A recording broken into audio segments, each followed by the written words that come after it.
बृहस्पतिवार का व्रत बिना कथा के अधूरा माना जाता है। तो आज की इस वीडियो में आप सुनेंगे बृहस्पतिवार की संपूर्ण व्रत कथा और बृहस्पति देवता की आरती। अगर वीडियो अच्छी लगे तो लाइक करना मत भूलिएगा। हमारे चैनल पर आजकल पद्म पुराण की कथाएं भी सुनाई जा रही हैं, आप जरूर सुनिएगा। श्री बृहस्पतिवार व्रत कथा। भारतवर्ष में एक प्रतापी और दानी राजा राज्य करता था। वह नित्य गरीबों और ब्राह्मणों की सहायता करता था। ये बात उसकी रानी को अच्छी नहीं लगती थी। वो न ही गरीबों को दान देती और न ही भगवान का पूजन करती थी और राजा को भी दान देने से मना किया करती थी। एक दिन राजा शिकार खेलने वन को गए हुए थे तो रानी महल में अकेली थी। उसी समय बृहस्पति देव साधु वेश में राजा के महल में भिक्षा के लिए गए और भिक्षा मांगी। रानी ने भिक्षा देने से इनकार कर दिया और कहा, हे साधु महाराज, मैं तो इस दान पुण्य से तंग आ गई हूँ। मेरा पति सारा धन लुटाते रहते हैं। मेरी इच्छा है कि हमारा धन नष्ट हो जाए, फिर ना रहेगा बांस, न बजेगी बांसुरी। साधु ने कहा, देवी तुम तो बड़ी विचित्र हो। धन संतान तो सभी चाहते हैं, पुत्र और लक्ष्मी तो पापी के घर भी होने चाहिए। यदि तुम्हारे पास अधिक धन है तो भूखों को भोजन दो, प्यासों के लिए प्याऊ बनवाओ, मुसाफिरों के लिए धर्मशालाएं खुलवाओ। जो निर्धन अपनी कुंवारी कन्याओं का विवाह नहीं कर सकते उनका विवाह करा दो। ऐसे और कई काम हैं जिनके करने से तुम्हारा यश लोक परलोक में फैलेगा। परंतु रानी पर उपदेश का कोई प्रभाव न पड़ा। कहने लगी, महाराज आप मुझे कुछ मत समझाइए। मैं ऐसा धन नहीं चाहती जो हर जगह बांटती फिरूं। साधु ने उत्तर दिया कि यदि तुम्हारी ऐसी इच्छा है तो तथास्तु। तुम ऐसा करना कि बृहस्पतिवार को घर लीपकर पीली मिट्टी से अपना सिर धोकर स्नान करना, भट्टी चढ़ाकर कपड़े धोना। ऐसा करने से आपका सारा धन नष्ट हो जाएगा। इतना कहकर वह साधु महाराज वहां से आलोप हो गए। साधु के कहे अनुसार बातों को पूरा करते करते रानी को केवल 3 बृहस्पतिवार ही बीते थे कि उसकी समस्त धन संपत्ति नष्ट हो गई। अब भोजन के लिए राजा का परिवार तरसने लगा। तब एक दिन राजा ने रानी से कहा, हे रानी, तुम यही रहो, मैं दूसरे देश को जाता हूँ, क्योंकि यहाँ पर सभी लोग मुझे जानते हैं, इसलिए मैं कोई छोटा काम नहीं कर सकता। ऐसा कहकर राजा परदेश चला गया। वहां वह जंगल से लकड़ी काट कर लाता और शहर में बेचता। इस तरह से वह अपना जीवन व्यतीत करने लगा। इधर राजा के परदेश जाते ही रानी और दासी दुखी रहने लगी। एक बार जब रानी और दासी को 7 दिन तक बिना भोजन के रहना पड़ा तो रानी ने अपनी दासी से कहा, हे दासी, पास ही के नगर में मेरी बहन रहती है, वह बड़ी धनवान है। तू उसके पास जा और कुछ ले आ, ताकि थोड़ी बहुत गुजर बसर हो जाए। दासी रानी की बहन के पास गई। उस दिन गुरुवार था और रानी की बहन उस समय बृहस्पतिवार व्रत की कथा सुन रही थी। दासी ने रानी की बहन को अपनी रानी का संदेश दिया, लेकिन रानी की बहन ने कोई उत्तर नहीं दिया। जब दासी को रानी की बहन से कोई उत्तर नहीं मिला तब वह बहुत दुखी हुई। उसे क्रोध भी आया। दासी ने वापस आकर रानी को सारी बात बता दी।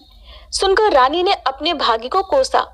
उधर रानी की बड़ी बहन ने सोचा कि मेरी बहन की दासी आई थी, परंतु मैं उससे नहीं बोली, इससे वह बहुत दुखी हुई होगी। कथा सुनकर और पूजन समाप्त करके वह अपनी बहन के घर आई और कहने लगी, हे बहन, मैं बृहस्पतिवार का व्रत कर रही थी। तुम्हारी दासी मेरे घर आई थी, परंतु जब तक कथा होती है तब तक न तो उठते हैं और न ही बोलते हैं, इसलिए मैं नहीं बोली। कहो दासी क्यों गई थी? रानी बोली, बहन तुमसे क्या छुपाऊं, हमारे घर में खाने तक को अनाज नहीं था। ऐसा कहते कहते रानी की आंखें भर आई। उसने दासी समेत पिछले 7 दिनों से भूखे रहने की बात अपनी बहन को विस्तार पूर्वक सुना दी। रानी की बहन बोली, देखो बहन, भगवान बृहस्पति देव सबकी मनोकामना पूर्ण करते हैं। देखो शायद तुम्हारे घर में अनाज रखा हो। पहले तो रानी को विश्वास नहीं हुआ, पर बहन के आग्रह करने पर उसने अपनी दासी को घर के अंदर भेजा तो उसे सचमुच अनाज से भरा हुआ एक घड़ा मिल गया। ये देखकर दासी को बड़ी हैरानी हुई। दासी रानी से कहने लगी, हे रानी, जब हमको भोजन नहीं मिलता तो हम व्रत ही तो करते हैं, इसलिए क्यों ना इनसे व्रत की कथा और विधि पूछ ली जाए ताकि हम भी व्रत कर सके। तब रानी ने अपनी बहन से बृहस्पतिवार व्रत के बारे में पूछा। उसकी बहन ने बताया, बृहस्पतिवार के व्रत में चने की दाल और मुनक्का से विष्णु भगवान का केले की जड़ में पूजन करे, दीपक जलाए, व्रत कथा सुने और पीला भोजन ही करे। इससे बृहस्पति देव प्रसन्न होते हैं। व्रत और पूजन विधि बताकर रानी की बहन अपने घर को लौट गई। 7 दिन के बाद जब गुरुवार आया तो रानी और दासी ने व्रत रखा। घुड़साल में जाकर चना और गुड़ लेकर आई, फिर उससे केले की जड़ तथा विष्णु भगवान का पूजन किया। अब पीला भोजन कहाँ से आए, इस बात को लेकर दोनों बहुत दुखी थे। क्योंकि उन्होंने व्रत रखा था, इसलिए बृहस्पति देव उनसे प्रसन्न थे। इसलिए वे एक साधारण व्यक्ति का रूप धारण कर 2 थालों में सुंदर पीला भोजन दासी को दे गए। भोजन पाकर दासी प्रसन्न हुई और फिर रानी के साथ मिलकर भोजन ग्रहण किया। उसके बाद वे सभी गुरुवार को व्रत और पूजन करने लगी। बृहस्पति भगवान की कृपा से उनके पास फिर से धन संपत्ति आ गई, परंतु रानी फिर से पहले की तरह आलस्य करने लगी। तब दासी बोली, देखो रानी, तुम पहले भी इसी प्रकार आलस्य करती थी। तुम्हें धन रखने में कष्ट होता था, इस कारण सभी धन नष्ट हो गया, और अब जब भगवान बृहस्पति की कृपा से धन मिला है तो तुम्हें फिर से आलस्य होता है। रानी को समझाते हुए दासी कहती है कि बड़ी मुसीबतों के बाद हमने ये धन पाया है, इसलिए हमें दान पुण्य करना चाहिए, भूखे मनुष्यों को भोजन कराना चाहिए और धन को शुभ कार्यों में खर्च करना चाहिए, जिससे तुम्हारे कुल का यश बढ़ेगा, स्वर्ग की प्राप्ति होगी और पितर प्रसन्न होंगे। दासी की बात मानकर रानी अपना धन शुभ कार्यों में खर्च करने लगी, जिससे पूरे नगर में उसका यश फैलने लगा। फिर एक दिन रानी और दासी आपस में विचार करने लगी कि न जाने राजा किस दशा में होंगे, उनकी कोई खोज खबर भी नहीं है। उन्होंने श्रद्धा पूर्वक बृहस्पति भगवान से प्रार्थना की कि राजा जहाँ कहीं भी हो शीघ्र वापस आ जाएं। उधर वह राजा एक दिन दुखी होकर जंगल में पेड़ के नीचे आसन जमाकर बैठ गया। वह अपनी दशा को याद करके व्याकुल होने लगा। बृहस्पतिवार का दिन था। एकाएक उसने देखा कि निर्जन वन में एक साधु प्रकट हुए। वह साधु वेश में स्वयं बृहस्पति देवता थे। लकड़हारे के सामने आकर बोले, हे लकड़हारे, इस सुनसान जंगल में तू चिंता मगन क्यों बैठा है? लकड़हारे ने दोनों हाथ जोड़कर प्रणाम किया और उत्तर दिया, महात्मा जी, आप सब कुछ जानते हैं, मैं क्या कहूँ? ये कहकर वह रोने लगा और साधु को अपनी आत्मकथा सुनाई। महाराज जी ने कहा, तुम्हारी स्त्री ने बृहस्पति के दिन बृहस्पति भगवान का निरादर किया है, जिसके कारण रुष्ट होकर उन्होंने तुम्हारी ये दशा कर दी। अब तुम चिंता दूर करके मेरे कहने पर चलो तो तुम्हारे सभी कष्ट दूर हो जाएंगे और भगवान पहले से भी अधिक संपत्ति देंगे। तुम बृहस्पति के दिन कथा किया करो। 2 पैसे के चने मुनक्का लाकर उसका प्रसाद बनाओ और शुद्ध जल से लोटे में शक्कर मिलाकर अमृत तैयार करो। कथा के पश्चात अपने सारे परिवार और सुनने वाले प्रेमियों में अमृत और प्रसाद बांटकर आप भी ग्रहण करो। ऐसा करने से भगवान तुम्हारी सब मनोकामनाएं पूर्ण करेंगे। साधु के ऐसे वचन सुनकर लकड़हारा बोला, हे प्रभु, मुझे लकड़ी बेचकर इतना पैसा नहीं मिलता जिससे भोजन के बाद कुछ बचा सकूं। मैंने रात में अपनी पत्नी को व्याकुल देखा है। मेरे पास कुछ भी नहीं जिससे मैं उसकी खबर मंगा सकूं। साधु ने कहा, हे लकड़हारे, तुम किसी बात की चिंता मत करो। बृहस्पति के दिन तुम रोजाना की तरह लकड़ियां लेकर शहर को जाओ। तुमको रोज से 2 गुना धन प्राप्त होगा, जिससे तुम भलीभांति भोजन कर लोगे और बृहस्पति देव की पूजा का सामान भी आ जाएगा। जो तुमने बृहस्पतिवार की कहानी के बारे में पूछा है वह इस प्रकार है। प्राचीन काल में एक बहुत ही निर्धन ब्राह्मण था। उसकी कोई संतान न थी। वह नित्य पूजा पाठ करता, लेकिन उसकी पत्नी न स्नान करती और न किसी देवता का पूजन करती। इसी कारण वह ब्राह्मण देवता बहुत दुखी रहते थे। भगवान की कृपा से ब्राह्मण के यहाँ एक कन्या उत्पन्न हुई। कन्या बड़ी होने लगी। प्रातः स्नान करके वह भगवान विष्णु का जप करती, बृहस्पतिवार का व्रत करने लगी। पूजा पाठ समाप्त कर पाठशाला जाती तो अपनी मुट्ठी में जौ भरकर ले जाती और पाठशाला के मार्ग में डालती जाती। लौटते समय वही जौ सोने के हो जाते तो उनको बीनकर घर ले आती। एक दिन वह बालिका सूप में उन सोने के जौ को फटक कर साफ कर रही थी कि तभी उसकी माँ ने देख लिया और कहा कि हे बेटी, सोने के जौ को फटकने के लिए सोने का सूप भी तो होना चाहिए। दूसरे दिन गुरुवार था। उस कन्या ने व्रत रखा और बृहस्पति देव से सोने का सूप देने की प्रार्थना की। बृहस्पति देव ने उसकी प्रार्थना स्वीकार कर ली। रोजाना की तरह वह कन्या जौ फैलाती हुई पाठशाला चली गई। पाठशाला से लौटकर जब वह जौ बीन रही थी तो बृहस्पति देव की कृपा से उसे सोने का सूप भी मिल गया। उसे वह घर ले आई और उससे जौ साफ करने लगी, परंतु उसकी माँ का वही ढंग रहा। एक दिन की बात है, कन्या सोने के सूप में जब जौ साफ कर रही थी, उसी समय उस नगर का राजकुमार वहां से निकला। कन्या के रूप और कार्य को देखकर वह उस पर मोहित हो गया। राजमहल आकर वह भोजन और जल त्याग कर उदास होकर लेट गया। राजा को जब राजकुमार द्वारा अन्न जल त्यागने का समाचार पता चला तो अपने मंत्रियों के साथ वह अपने पुत्र के पास गया और कारण पूछा। राजकुमार ने राजा को उस लड़की के घर का पता भी बता दिया। मंत्री उस लड़की के घर गया। मंत्री ने ब्राह्मण के सामने राजा की ओर से निवेदन किया। कुछ ही दिन बाद ब्राह्मण की कन्या का विवाह राजकुमार के साथ संपन्न हो गया। इधर कन्या के घर से जाते ही ब्राह्मण देवता के घर में पहले की तरह गरीबी का निवास हो गया। एक दिन दुखी होकर वह ब्राह्मण अपनी पुत्री से मिलने गए। बेटी ने पिता की अवस्था को देखा और अपनी माँ का हाल पूछा। ब्राह्मण ने सभी हाल कह सुनाया। तब कन्या ने बहुत सारा धन देकर अपने पिता को विदा कर दिया।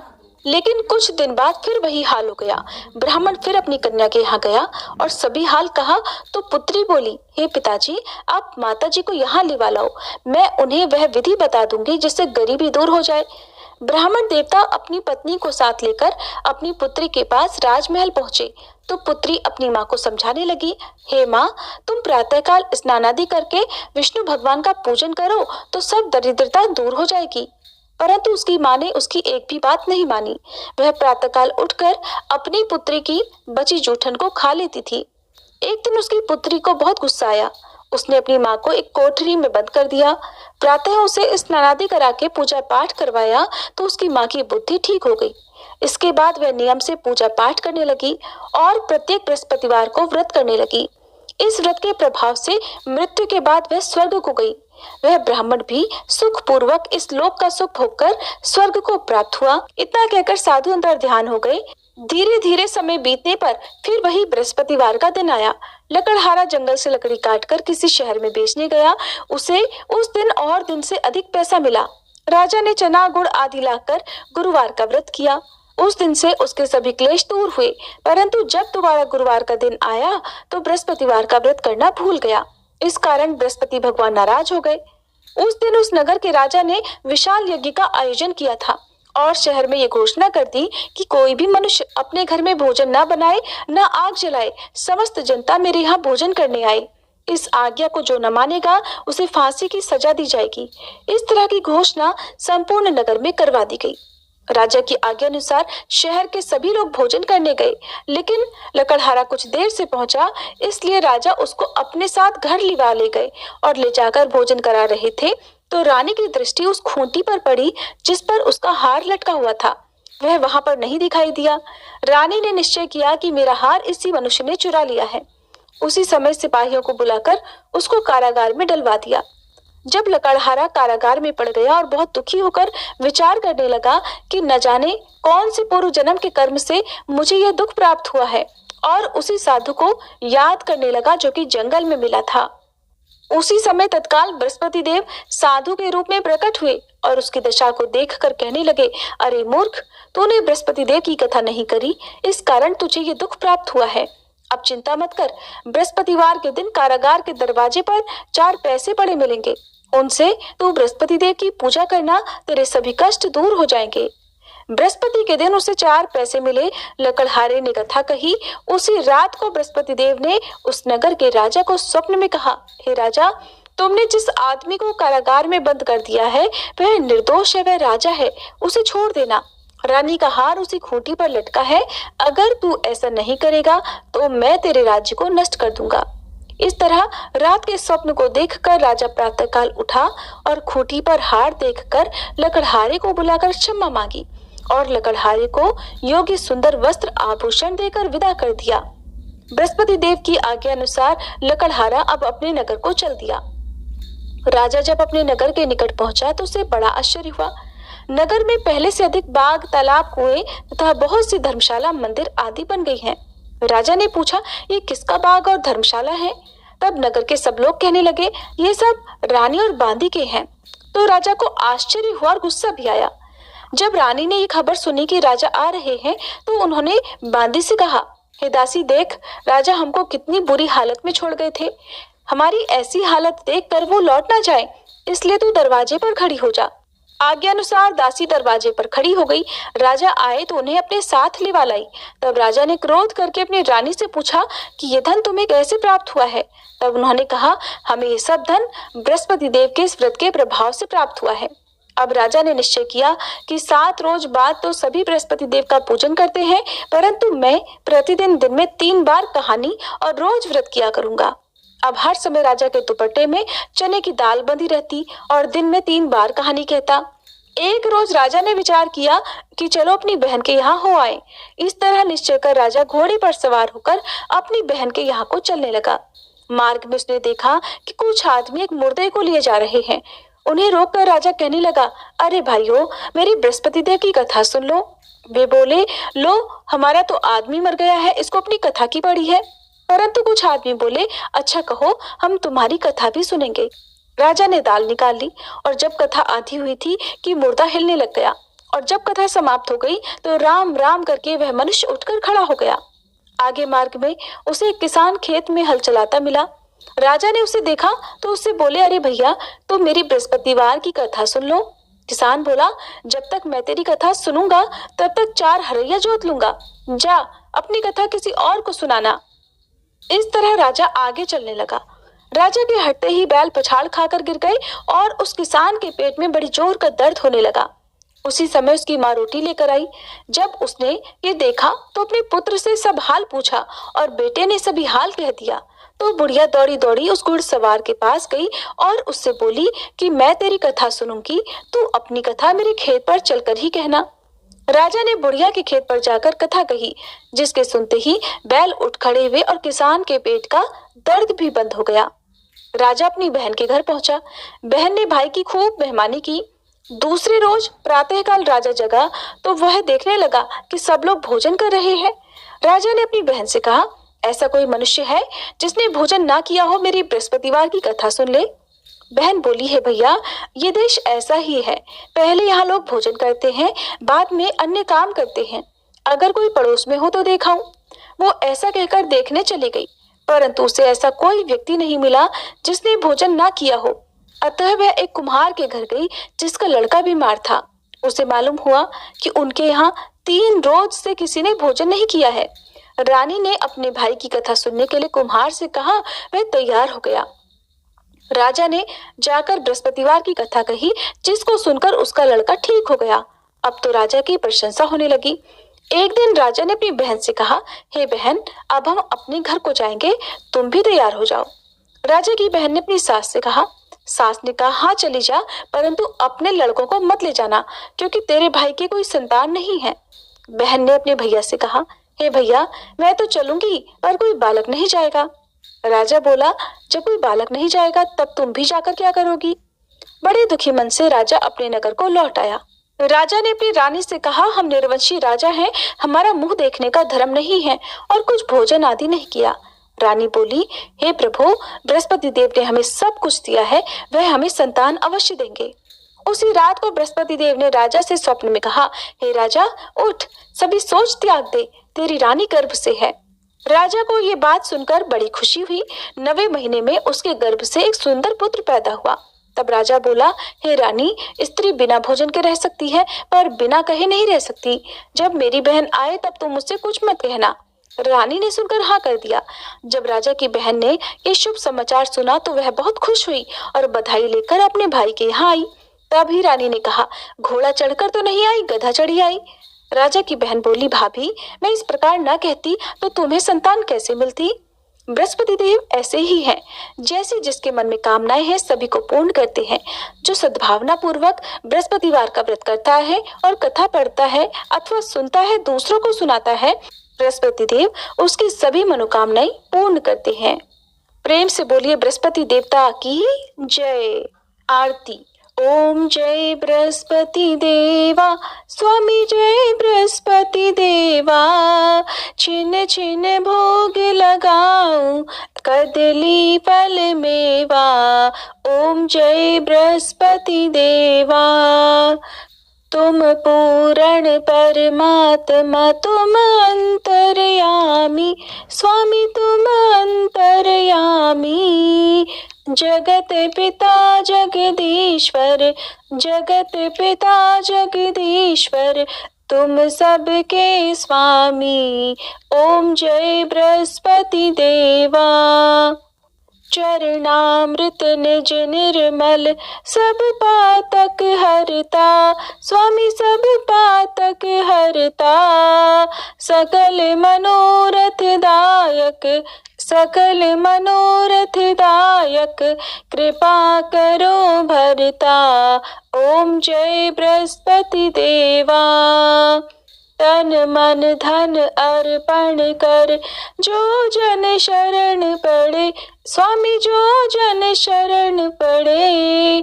प्रभु प्रकट तब होकर, प्रभु प्रकट तब होकर आकर द्वार खड़े। ओम जय बृहस्पति देवा। दीन दयाल दयानिधि भक्तन हितकारी, स्वामी भक्तन हितकारी। पाप दोष सब हरता, पाप दोष सब हरता, भव बंधन हारी। ओम जय बृहस्पति देवा।